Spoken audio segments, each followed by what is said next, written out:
The boy hadn't made a sound in 3 days. That was the first thing I noticed when I arrived at the Ironwood estate. Not the iron gates that scraped the sky like broken teeth. Not the guards who looked at me the way wolves look at something small and lost. Not even the silence that pressed against this place like a held breath. It was the absence of a child's voice that stopped me cold on the gravel path, my worn boots crunching to a halt, my basket of supplies suddenly feeling heavier than it had any right to be. My name is Lottie. I'm 23 years old.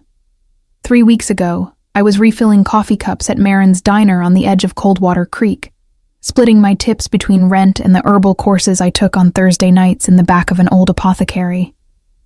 I was nobody. I am still nobody. And yet somehow, I am standing at the door of the most feared Alpha King in the Northern Territories, because a woman named Helda, the estate's head housekeeper, who had been coming to Marin's every Friday for 11 years, grabbed my wrist across the counter one morning and said, "Lottie, I've run out of options. His name is Cale. He's 6 years old, and he is running out of time." I should have said no. I didn't. The inside of Ironwood smelled like pine resin and old leather and something underneath both of those things. Something sharp and mineral, like the air before lightning strikes. The ceilings were high and vaulted, the stone walls lined with maps and battle records framed in dark wood. It was not a home decorated for warmth. It was a home that had forgotten warmth existed, or perhaps had decided warmth was a weakness it could not afford. Helda walked ahead of me through a long corridor, her heels clicking a steady rhythm that I tried to match with my softer steps. The doctors came from Velmore, from the eastern provinces, from the capital, she said quietly, not looking at me. 12 in total. Specialists in shifter illness, in bloodline conditions, in things I don't even have names for. They all left saying the same thing. "What did they say?" I asked. She paused at a door at the end of the hall. That Cale's condition has no treatment. That his body is rejecting his wolf nature. The inner wolf that should have been strengthening him since birth is instead turning against him. The fever comes and goes. The pain is constant. He hasn't spoken since Tuesday. I looked at the door. And what does his father say? Helda's expression shifted, something careful and complicated crossing her features. Alpha Valen doesn't say much these days. He gave the last doctor 3 seconds to leave the premises before his patience ended. She paused. "You should know what you're walking into, Lottie." I knew what I was walking into. Or I thought I did. I was wrong about almost everything. Cale's room was on the 2nd floor, overlooking the eastern courtyard, where 2 ash trees grew so close together, their branches had tangled into something inseparable. The room itself was large, larger than my entire apartment, but it felt suffocating. The curtains were drawn. The air was stale and too warm. On a bed that swallowed him whole, a small boy lay with his eyes half open, his skin flushed with a fever that had clearly been burning too long. Beside the bed, in a chair that looked entirely wrong for his size, sat Alpha King Valen. I had heard things about him. Everyone in Coldwater Creek had. He was the ruler of the Ironwood Pack, one of the oldest and most powerful shifter bloodlines in the region. He was said to be ruthless in negotiation and immovable in conflict. I had imagined someone cold, distant, armored in authority. What I found was a man with dark braided hair falling loose around a face that hadn't slept in days. He was still wearing what looked like a training harness, leather straps, worn buckles, as though he had been pulled from something urgent and simply never left his son's side long enough to change. His eyes, when they lifted to mine, were the pale blue of ice over deep water, and they held the particular exhaustion of someone who has been afraid for so long that the fear has curdled into something harder.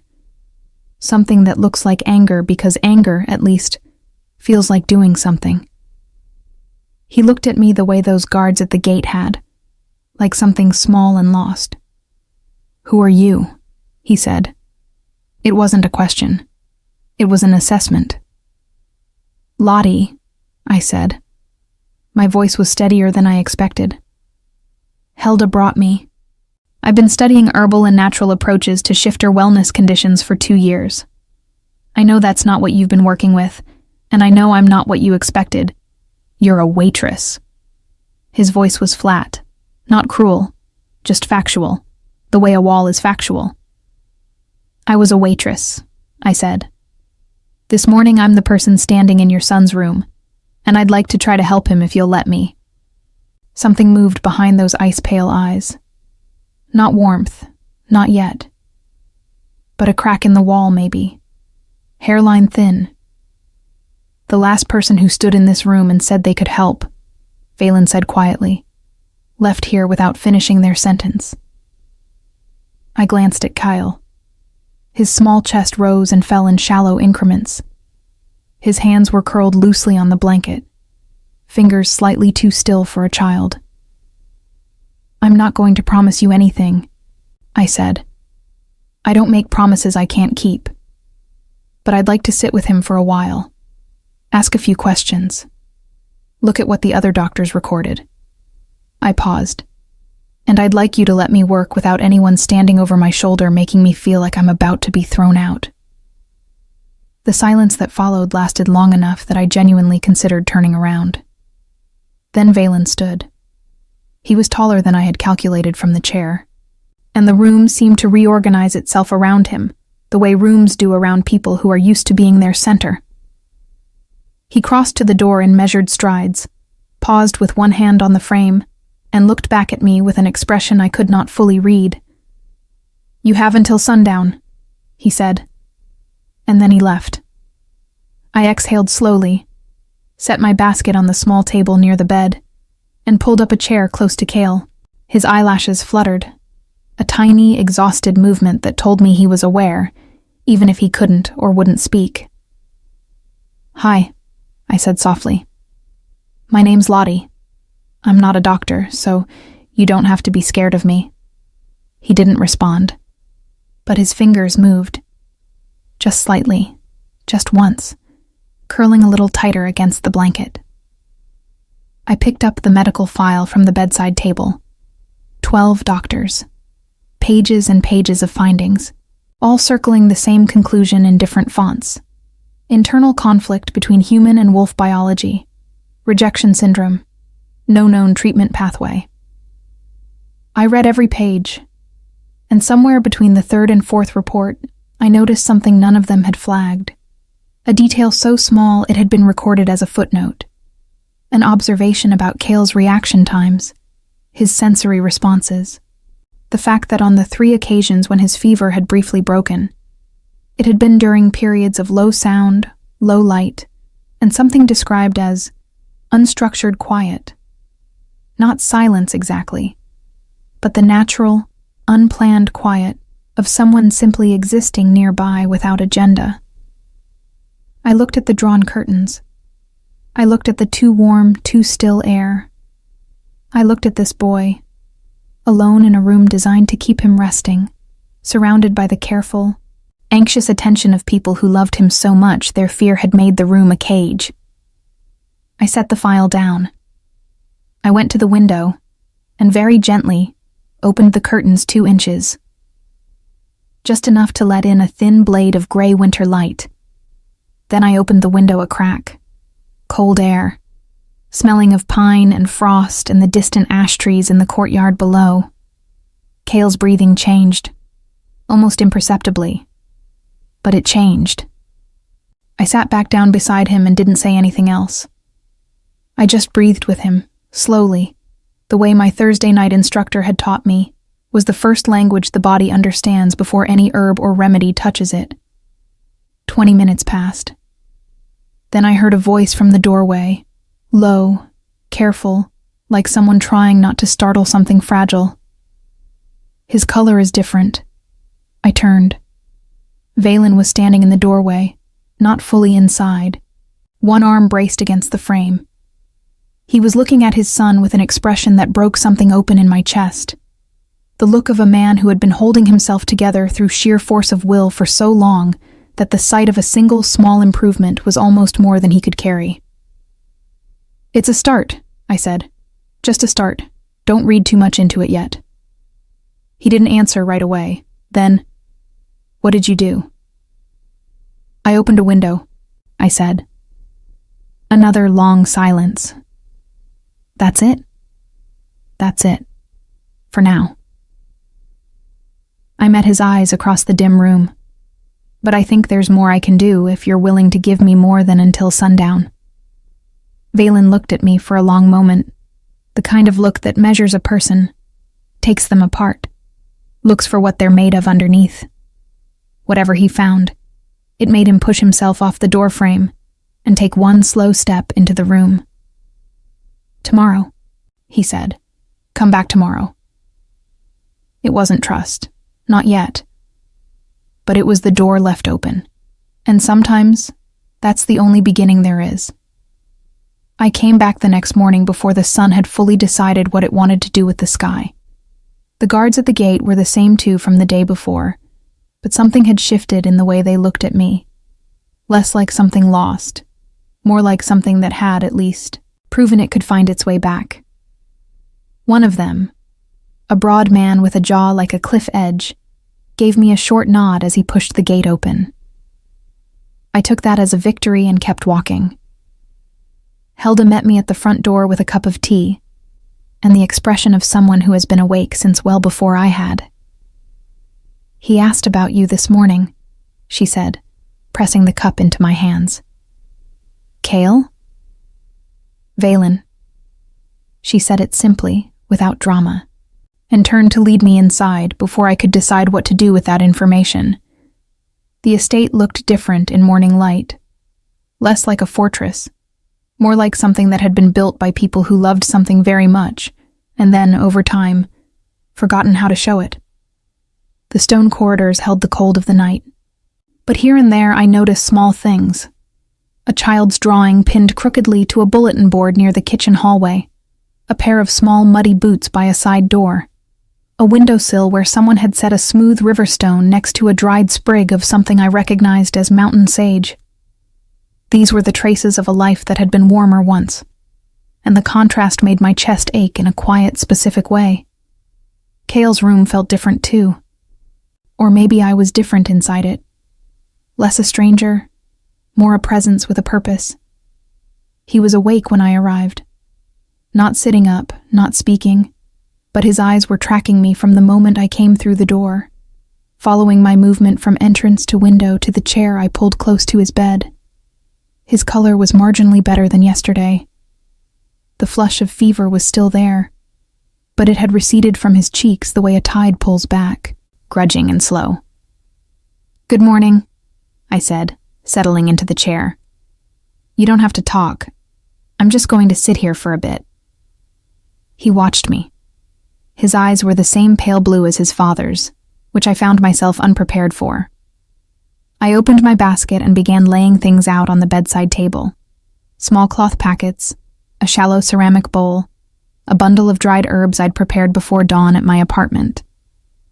White pine needles, dried chamomile, a small measure of something the apothecary called still grass, which wasn't a medical term but was an honest one. Things that smelled like outdoors. Things that smelled like what a healthy body remembers when a sick one has forgotten. "I'm going to make the room smell a little different," I told him, as I began preparing a dry simmer bundle to rest near the small heating grate. Not a medicine smell, more like a forest. His eyes moved to the bundle in my hands. "Do you like forests?" I asked. A pause. Then the smallest, most careful nod I had ever seen a person produce. "Me too," I said. I worked quietly through the morning. I wasn't doing anything dramatic. Nothing that looked like treatment. Nothing that announced itself as intervention. I was following a principle my instructor had repeated so often it had become a kind of heartbeat in my training. The body heals toward what it recognizes as safe. Before any herb works, before any remedy takes hold, the nervous system has to stop defending. And a nervous system that has been surrounded by anxious, urgent attention for weeks on end has usually dug itself into a defensive posture so deep that it needs to be coaxed out slowly, with patience, the way you'd coax something small and frightened from underneath a piece of furniture. So I sat. I prepared. I talked occasionally about nothing important. The way frost had made strange patterns on my apartment window this morning, the 2 ash trees I'd noticed in the courtyard, and how trees that grow tangled together tend to be stronger at the root. Not lessons, just words, filling the quiet with something that wasn't fear. Around mid-morning, Cale's eyes closed. Not the strained, restless half-sleep I'd seen yesterday, a real sleep. The kind where the body finally gives itself permission to let go. His breathing evened out. His hands uncurled on the blanket. I sat very still and let out a breath I had been holding for longer than I realized. He hasn't slept like that in 2 weeks. Valen's voice came from the doorway, the same position as yesterday, one arm against the frame. I was beginning to understand that the doorway was his compromise. Close enough to watch, far enough to give the room its air. Then let him, I said quietly. Don't come in. Don't change anything. He stayed where he was. A moment passed, and then, instead of leaving, he lowered himself to sit on the floor just outside the door, his back against the corridor wall, long legs stretched out, arms resting on his knees, and he stayed there, watching through the open door as his son slept. I had not expected that. I turned back to Cale and stayed quiet, but I was very aware, in the way you become aware of weather changing, of the figure in the doorway who had chosen to remain. At midday, Helda brought food, a tray for me, which she left just inside the door without a word, and which I ate in the chair while Cale continued to sleep. She also, I noticed, brought a second plate, which she set on the floor of the corridor without comment. After she left, I heard the sound of Valen picking it up. We ate in separate silences that occupied the same space. When Cale woke an hour later, he was still quiet, but his eyes had more light in them. The particular quality of light that comes back into a person's face when rest has done something real. He looked at me, then at the doorway where his father sat just out of sight. And something in his small face shifted. Not confusion, but a careful kind of comfort. As though the arrangement made sense to him, even if he couldn't have explained why. I leaned slightly forward. Are you thirsty? He nodded, more clearly this time. More like a child, and less like a person conserving every movement. I poured water from the pitcher on the table, and held it for him while he drank. His hands came up briefly, small fingers wrapping around mine on the cup, and I kept very still so as not to startle him. From the doorway came a sound, barely audible, something between a breath and something that wasn't quite either. In the afternoon, I asked Helda to find me the notes the doctors had made during their examinations.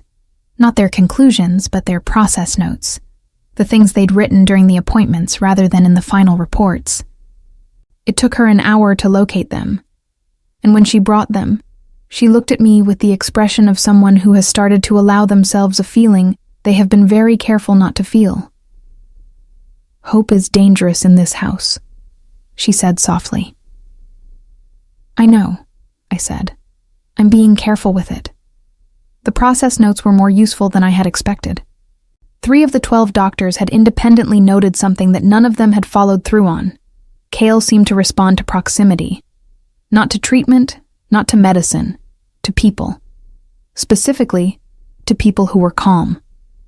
One doctor had written, almost apologetically, "Patient visibly settles when this examiner stops taking notes and simply observes. Unclear clinical relevance." Unclear clinical relevance. I stared at that line for a long time.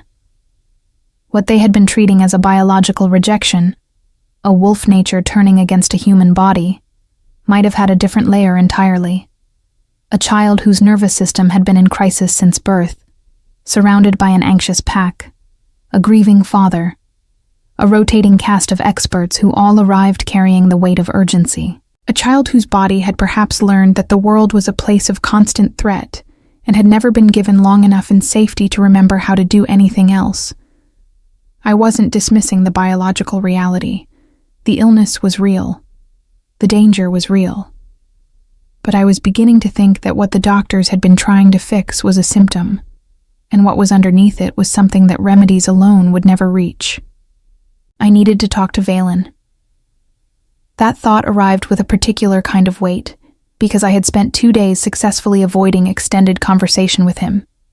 And I understood, instinctively, that what I needed to say was going to be difficult for a man like him to hear.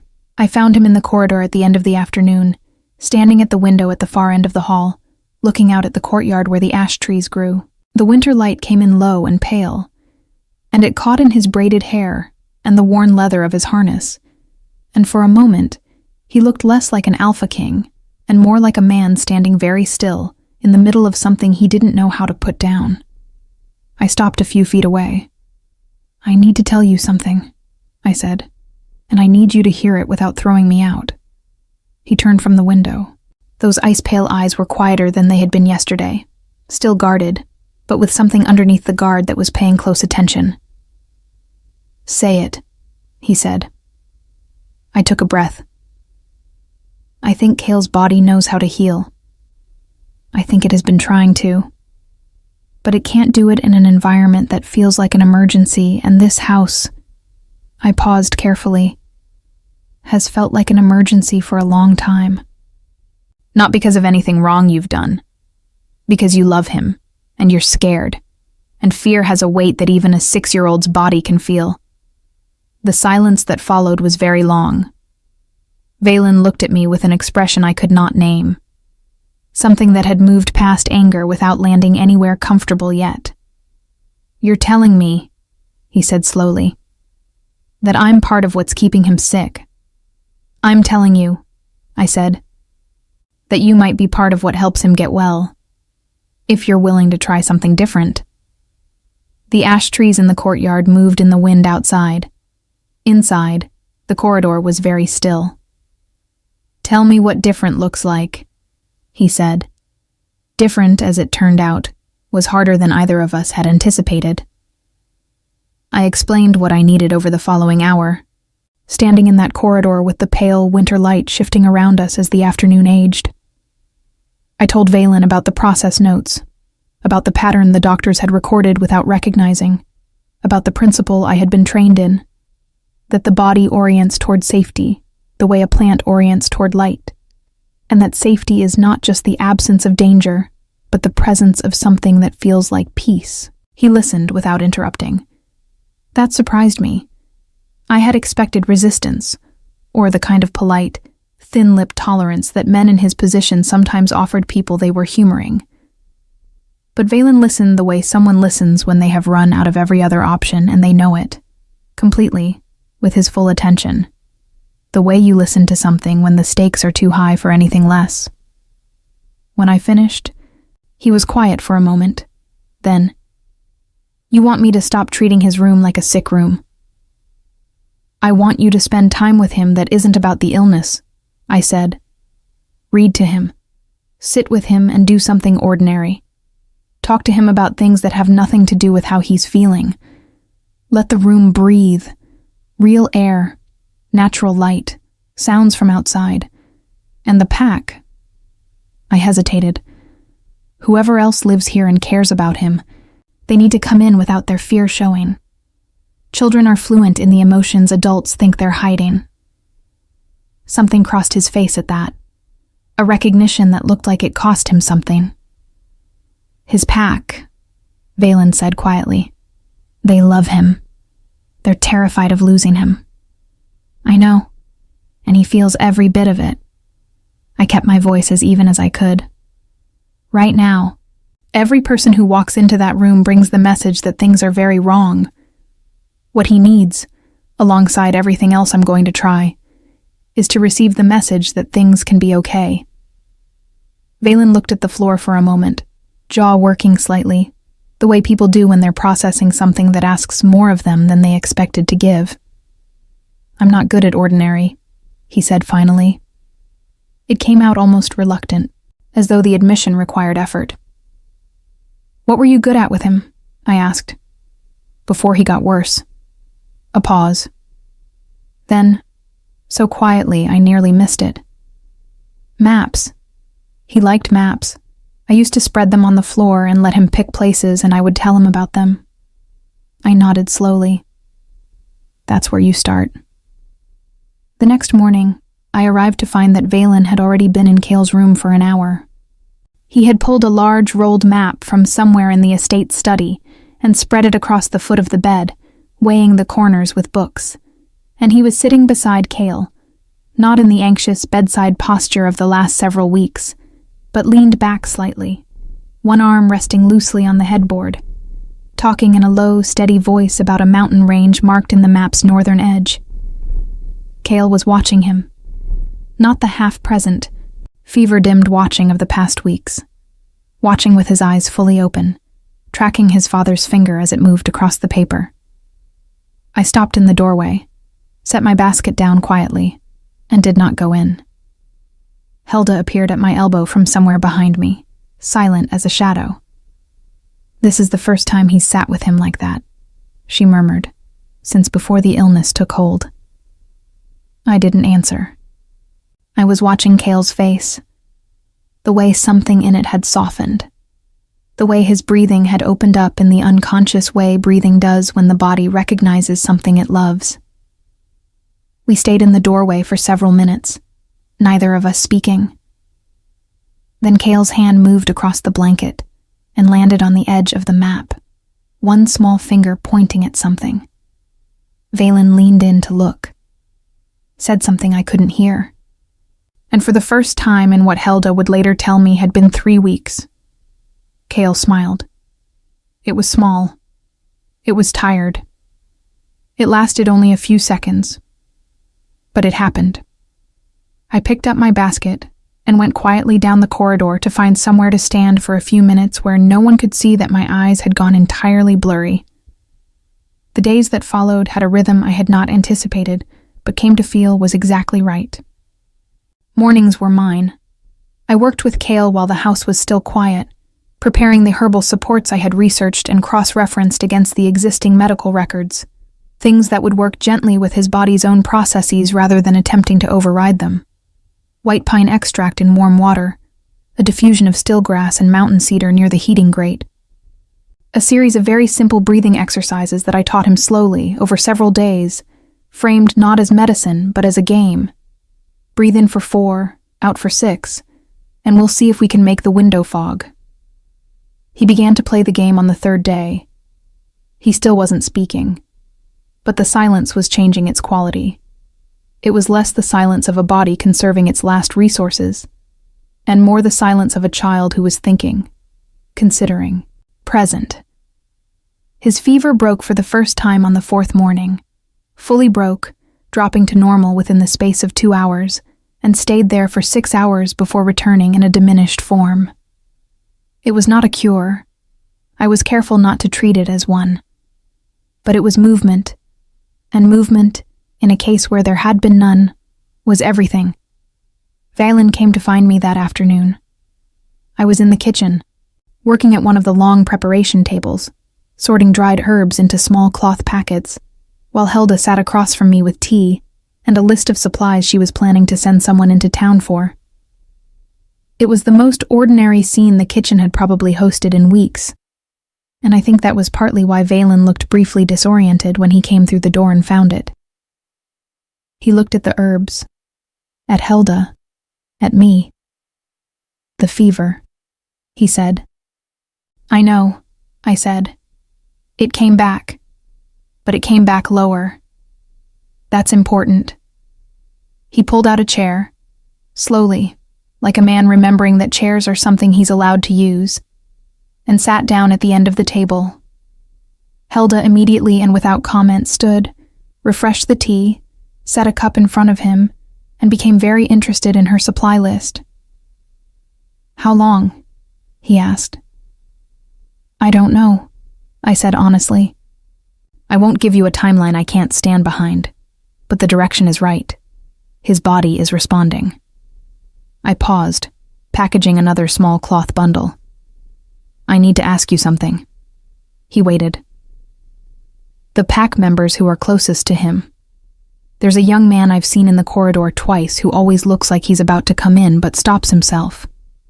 And a woman with red hair who brings the midday meals but won't look at Cale directly.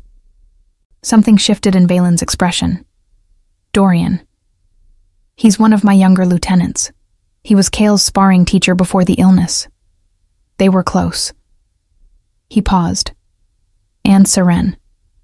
She helped raise him after his mother passed. The last sentence landed quietly between us, and I let it sit there without touching it. They're staying away because they don't want to upset him, Valen continued. Or because seeing him like this is... He stopped. Too hard, I said. Yes. I'd like them to come in, I said. Not for long visits, not with any agenda, just present. Familiar. The people his nervous system recognizes as home. I looked at Valen steadily. You've started being that for him again. I can see it working. But you can't be everyone he needs. A long pause.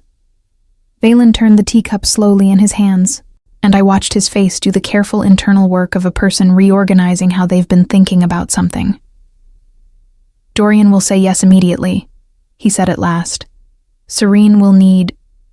He searched for the word. Permission. She's been holding herself responsible. She was with him the morning the illness escalated, and she has not forgiven herself for something that was not her fault. Can you tell her that? I've tried. I thought about that. Let me talk to her, I said. Valen looked at me across the table, that measuring look again, the one I was starting to recognize as his particular way of assessing something he wasn't sure he understood yet. You've been here less than a week, he said slowly. Not an accusation. Something more complicated than that. I know, I said. You've changed more in this house in 5 days than... He stopped again. Set the teacup down. Why are you doing this? Not the helping. I understand helping. But you left your job. You've been here every day, early, without being asked. It was a fair question. I'd been asking it myself, at odd hours, when my apartment was quiet, and I was preparing the next morning's supplies. Because no one had looked at the footnotes, I said. And I can't unknow something once I've seen it. He was quiet for a moment. Then Hilda, without looking up from her supply list, said dryly, She's also the only person in this territory, including you, Alpha, who doesn't find you frightening. The silence that followed had a different texture than the ones before it. Valen looked at Hilda, then at me. I kept my eyes on the herb packets I was tying, because the alternative was to meet his gaze directly, and I was not entirely sure what I would do with whatever I found there. Is that true? He said. Quiet, genuine. I find the situation frightening, I said carefully. I find the responsibility frightening. The guards at the gate are a little frightening, to be honest. I tied off a packet. You, specifically, I mostly just find... I paused, choosing the word with precision. Legible. Another silence. Legible, he repeated. Readable, I said. I can see what you're carrying. That's not frightening. It's just human. The word landed in the room and stayed there, and I became very focused on my herbs. When I finally looked up, Valen was watching me with an expression I had not seen on his face before, open in a way that seemed to have happened without his full consent. The way a window comes open in the wind before you've decided to let the air in. He stood, pushed the chair back, and picked up the teacup to finish it standing, which seemed more natural to him than sitting had been. I'll speak to Seren tonight, he said. Thank you, I said. He nodded once, set the cup down, and left. Helda waited approximately 4 seconds after his footsteps faded down the corridor before she looked up at me over her supply list with the careful, deliberate expression of someone who has something to say and is choosing to say none of it. "Don't," I told her. She smiled into her tea and said nothing at all. Serene came to Cale's room on a Thursday morning, 9 days after I had first walked through Ironwood's gates. She stood in the doorway for a long moment before she came in. A woman in her mid-40s with red hair threaded through with silver and eyes that held the particular kind of grief that comes from loving someone small and feeling powerless to protect them. She had her hands clasped in front of her, and her knuckles were white. Cale was awake. He had been awake since early morning, sitting up slightly against his pillows for the first time. Not fully upright, not without effort, but up, and working his way through a bowl of warm broth that he was managing on his own with both hands around the bowl. It was a small thing. It was enormous. When he saw Serene in the doorway, he went very still. She went very still too.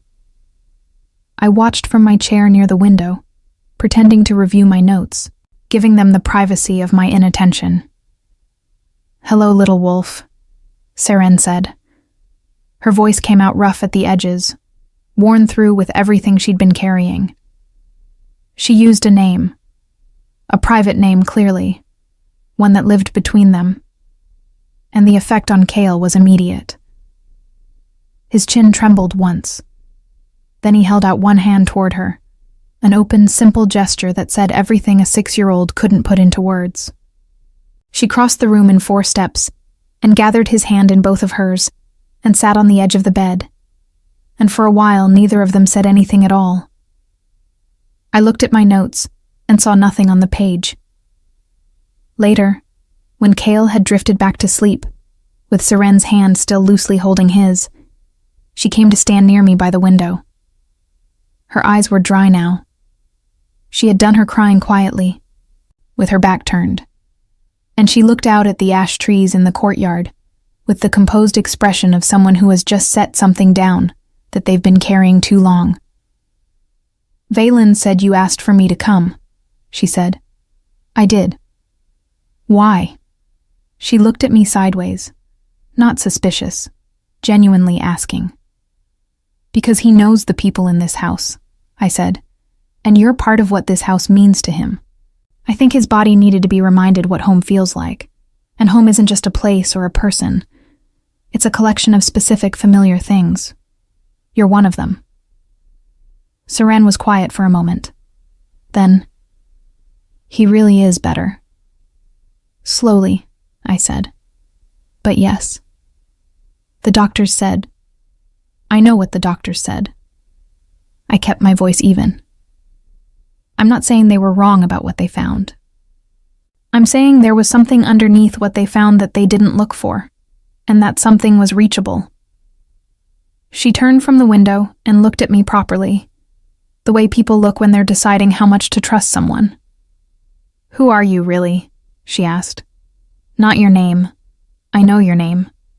I mean, who are you to be here, doing this, when 12 specialists couldn't?" It was the question I had been living with since Helda first grabbed my wrist across the diner counter. I had turned it over every morning in my apartment, had held it up against the light and looked through it.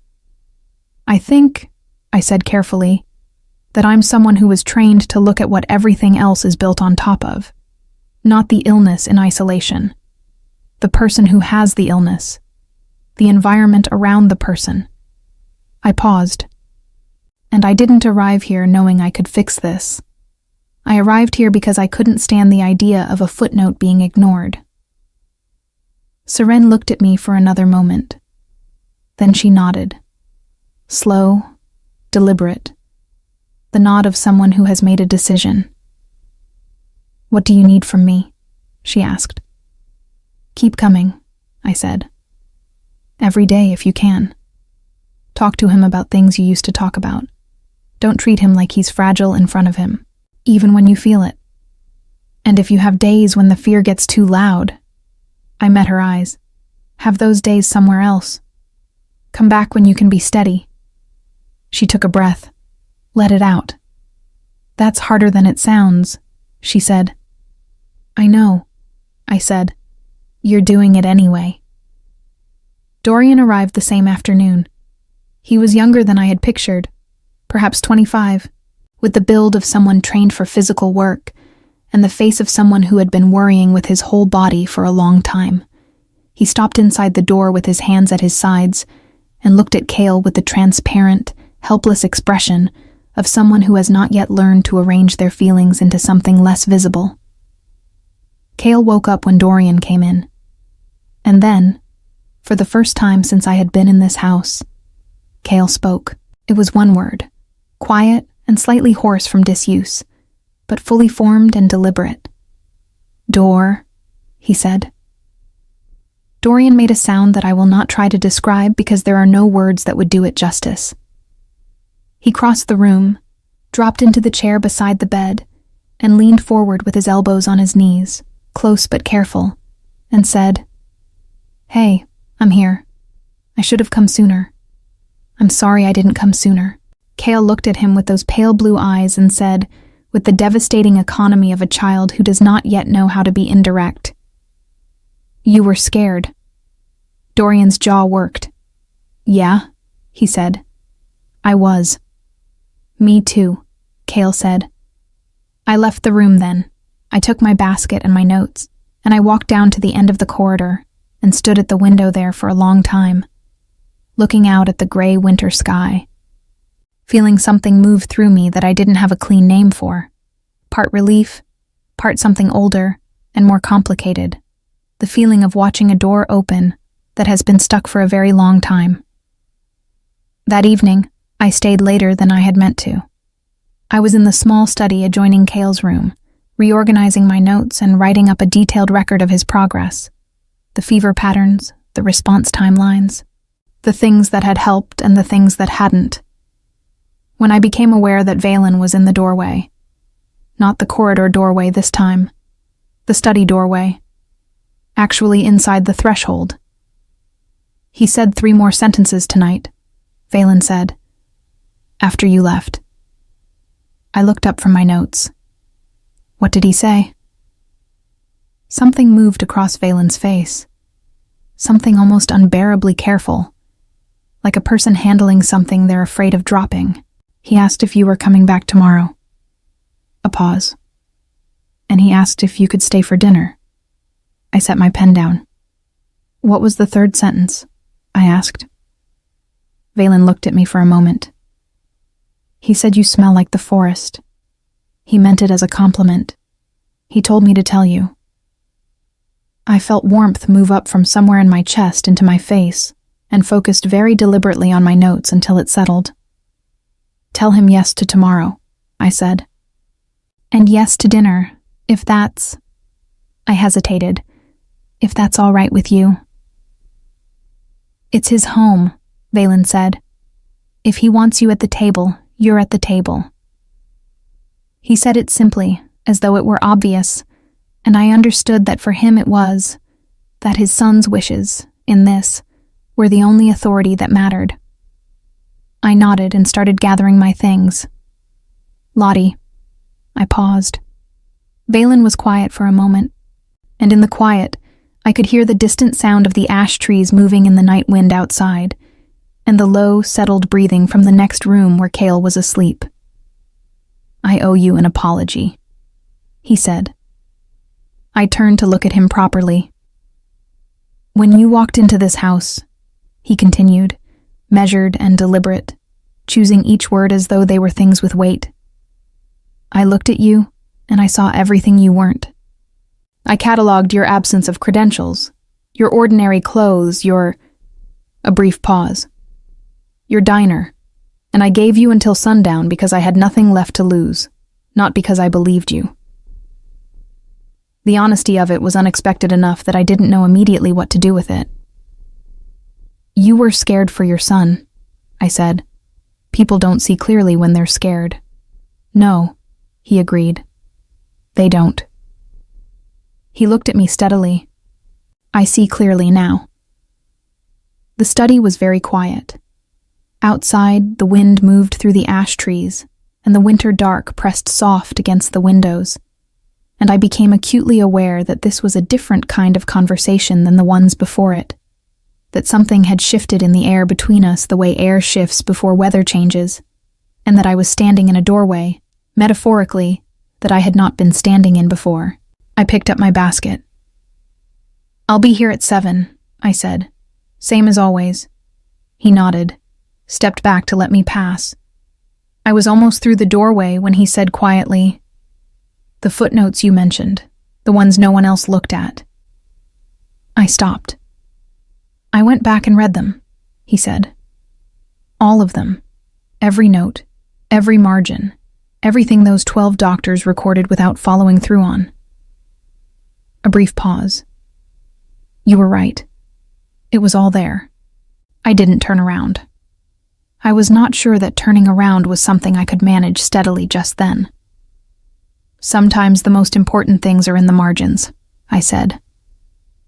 I walked down the corridor, through the cold entrance hall, out past the guards at the gate, who both nodded at me now like something familiar, and into the winter dark of the path beyond. I walked the whole way home through cold air that smelled of pine and frost, and I did not let myself think too carefully about ice-pale eyes that had looked at me in a quiet study and said, "I see clearly now," because I was carrying something fragile, and I could not afford to drop it yet. But I noticed, for the first time since Helda had grabbed my wrist across the diner counter, that I wasn't walking away from Ironwood. I was walking toward tomorrow. The fever broke completely on a Tuesday. Not gradually, not with the cautious, partial retreats of the previous week, but fully, cleanly, the way a storm finally passes after days of threatening. I arrived at 7 in the morning to find Cale sitting up in bed, with a map spread across his lap, and Dorian on the floor beside him. The two of them deep in an argument about whether a river marked in the Southern Territories was wide enough to swim across. Cale was gesturing at the map with the confidence of a child who has recently remembered that he has opinions, and Dorian was disagreeing with theatrical seriousness, and the room was warm and bright and smelled of pine and morning, and it was the most ordinary, wonderful scene I had ever walked into. I stood in the doorway and pressed my hand flat against the doorframe to steady myself. Cale looked up. "Lottie, tell Dorian that the River Seln is at least 40 feet wide." "I have absolutely no idea how wide the River Seln is," I said. "See?" said Dorian, pointing at me triumphantly. "But," I added, setting my basket down and pulling up my chair, "I think if you're debating it this energetically, you're both probably right about different parts of it." Cale considered this with the gravity of someone weighing a legal argument. Then he nodded. "Fair." Dorian caught my eye over the top of Cale's head and gave me a look that held more than I knew how to receive quietly. Gratitude, relief, the particular expression of someone who had been prepared to grieve and had been given back something they loved instead. I looked at my notes until the moment passed. I did a full assessment that morning. Temperature, breathing patterns, responsiveness, the quality of his sleep the night before as reported by Seren, who had taken to spending the early evenings reading to him in the chair by the window. Everything pointed the same direction. The internal conflict that had been tearing at Cale's system, the wolf nature his body had been rejecting, had quieted. Not disappeared, not resolved in any final medical sense, but quieted to a level where his own natural resilience was visibly taking hold. The body, given the right conditions, knows what to do. It remembers. I wrote everything down carefully because I wanted the record to be thorough. I wanted whoever came after me, the medical professionals who would continue his care with the advantage of knowing what had worked, to have something to build on. Not a mystery. A map. When I finished, I went to find Valen. He was in the study at the end of the corridor, the same room where the maps lived, where the disorder of paper and books spoke of someone who thought in layers. He was standing at the long table when I came in, looking at a territorial document that he set aside when he saw my face. He read my expression before I said a word. "Tell me," he said. The fever is gone, I said. Fully. His body temperature has been normal for 14 hours. His responses are clear, his appetite is returning, and he just spent 20 minutes arguing geography with Dorian. I paused. He's not finished recovering. He'll need continued support, gradual reintroduction of physical activity, and I want him seen by a physician who can confirm what I'm observing and take over his ongoing care properly. But the crisis, I stopped, making sure of the word before I used it, is over. Valen stood very still. Outside, weak winter sunlight was making its way through the study windows, falling across the papers on the table and the worn spines of the books on the shelves. And in that light, I watched something happen to a man who had been holding himself rigid for so long that the act of letting go looked almost like falling. He put both hands flat on the table, lowered his head, took one long, slow breath. He didn't speak for a moment. When he looked up, his eyes were steady, but only just, the way a surface is steady when something deep below it has shifted. "Thank you," he said. 2 words, quiet as anything. But they carried the weight of everything underneath them. The weeks of fear, the 12 doctors, the boy who hadn't spoken, the maps spread on the floor, the window opened 2 inches on the first morning, all of it. "You did most of it," I said. "You and Serene and Dorian. I just found the footnote." "Lottie." He said my name with a deliberateness that made me pay attention. "Don't do that." I looked at him. "Don't diminish what you did," he said. "I've spent enough time around people who make themselves smaller than they are. It's a waste." A pause. "You walked into this house when 12 people had already walked out. You saw what none of them saw. You stayed." His jaw tightened slightly. "Don't apologize for that by calling it a footnote." The study was very quiet. I thought about the diner, about Thursday nights in the back of an apothecary, learning things I wasn't sure would ever matter to anyone outside my own small life. About Helda's hand on my wrist and the choice I had almost not made. "All right," I said. "I won't." The dinner that followed that evening was nothing like what I would have imagined if someone had described it to me 3 weeks ago. It was held in the estate's main hall. Not a formal occasion, not a ceremony, just the household gathering at the long table, the way a household does when there is something to be grateful for and no specific ritual to contain it. Serene had cooked, genuinely cooked, filling the hall with the smell of roasted vegetables and warm bread, and something with herbs that made the whole space feel inhabited in a way that stone walls alone never do. Dorian had carried Cale down from his room, settled him at the table with the ceremony of someone who has missed doing ordinary things enormously, and then sat beside him and immediately resumed the River Seln debate as though no time had passed. I sat across from them. Valen sat at the head of the table to my left. There were others at the table too. Pack members I had seen in passing over the past 2 weeks, people who had hovered at the edges of the estate's anxiety and were now, cautiously, allowing themselves to exhale. A young woman named Bree, who apparently managed the estate's supply records and had a tendency to laugh at her own jokes half a second before she finished telling them. An older man called Fen, one of the senior pack members, who ate with the focused appreciation of someone for whom a good meal is a serious matter. A few others, whose names I learned that evening and kept. The conversation was ordinary and warm, and occasionally argumentative about geography, and the hall smelled of bread and pine, and the specific particular atmosphere of a house that is remembering how to be a home. At some point during the meal, Cale reached across the table and put his hand over mine. Just briefly, the way children do when they want to make sure you're real and present, and said with perfect seriousness, "I'm glad you stayed, Lottie." Every conversation at the table happened to pause at that exact moment, in the way that conversations do when the universe has a sense of timing.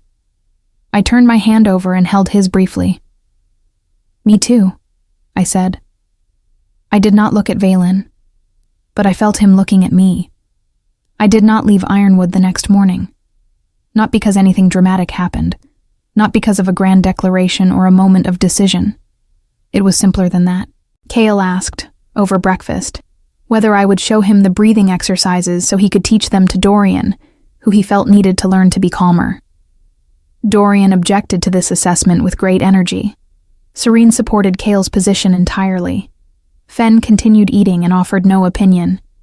And somewhere in the middle of it, I looked around the table at these people who had been strangers to me 3 weeks ago, and I understood that somewhere between the first morning and this one, Ironwood had stopped being a place I was visiting. I stayed for the morning, then for the afternoon. Then Valen asked if I would review the record I had compiled and help him draft a summary for the physician he was bringing in from the capital to take over Cale's continued care. And that took the rest of the day.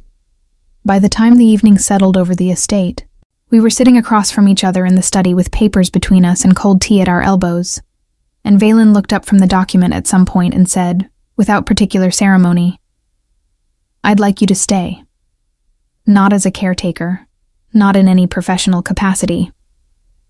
He paused. "As someone who belongs here, if you want to." I looked at him across the papers and the cold tea and the maps on the walls. "I'm a waitress from Coldwater Creek," I said. "You're the person who opened a window," he said, "and changed everything in this house." The ash trees moved in the dark outside. The study lamp made a small, steady world of gold around us. "I'll need to go back to my apartment," I said. "I have plants that need watering." Something shifted in his expression. Something that had been careful and contained all these weeks quietly letting go. "Bring the plants," he said. 3 months later, the physician from the capital, a thorough, meticulous man named Dr. Aldrin, who had reviewed my compiled records with the focused intensity of someone finding a new route on a familiar map, declared Cale's recovery complete. Not in remission, not managed, complete. He used the word carefully, twice, and looked at me over his notes with an expression that mixed professional respect and personal bewilderment in roughly equal measure. Cale celebrated by challenging Dorian to race across the courtyard, beating him comprehensively, and then standing under the ash trees with his arms out and his face turned up to the sky, breathing the cold air in the way I had taught him. 4 counts in, 6 counts out. Not as medicine anymore, but as pleasure. I watched him from the study window. Valen came to stand beside me. We didn't say anything for a while. We had developed, over the months, a comfortable architecture of silence, the kind that builds between people who have been through something together and no longer need to fill every space with words. "He wants to learn navigation next," Valen said eventually. "Real navigation, compass work, terrain reading." "He'll be good at it," I said. "Yes," Valen agreed. "He will." Below us, Dorian was loudly contesting the results of the race. Cale was explaining with great patience why the results stood. Seren appeared from the kitchen door, took one look at the situation, and sided with Cale without asking for details. Fen walked through the courtyard, nodded at the trees, went back inside. My plants were on the windowsill of the room that had become mine. The herb bundles I prepared each morning filled the kitchen with the smell of pine and cedar and the particular, honest scent of things that grow in difficult conditions and manage to be useful anyway. I had not gone back to the diner. Helda had stopped by with a piece of news. She had found someone else for the counter shifts and had looked insufferably satisfied while delivering this information. "You knew," I had told her. "I suspected," she had said, with the precision of someone who has been right about things for a very long time and is disciplined enough not to say "I told you so." This is not a story about a waitress who saved a king's son and was rewarded with a crown. It's a story about a footnote, about the things that get written in the margins and never followed through on, because they're small and they don't fit the framework everyone has already agreed on, about a child whose body was telling the truth all along. I need to feel safe before I can heal. And the 12 very qualified people who didn't hear it, and one very unqualified person who did. about a house that had forgotten how to be warm, and a window open 2 inches, and what grew in the space between. Kale grew 3 inches by spring. He learned compass navigation and proved Valen's prediction correct with the methodical determination of a child who has decided that being underestimated is useful information. He taught the breathing exercises to Dorian, who would never fully admit they helped, but practiced them alone in the courtyard when he thought no one was watching. Seren planted something in the garden outside the kitchen. I never asked her what it was, but it came up green and purposeful in March, and she tended it with the particular attention of someone honoring something. And I, Lottie, 23 years old, former waitress, student of things that grow in margins, stayed. Not because I had earned a place by doing something spectacular, but because I had looked carefully at something everyone else had looked past. And that, it turned out, was enough. The ash trees in the courtyard grew tangled together and were stronger for it. So were we.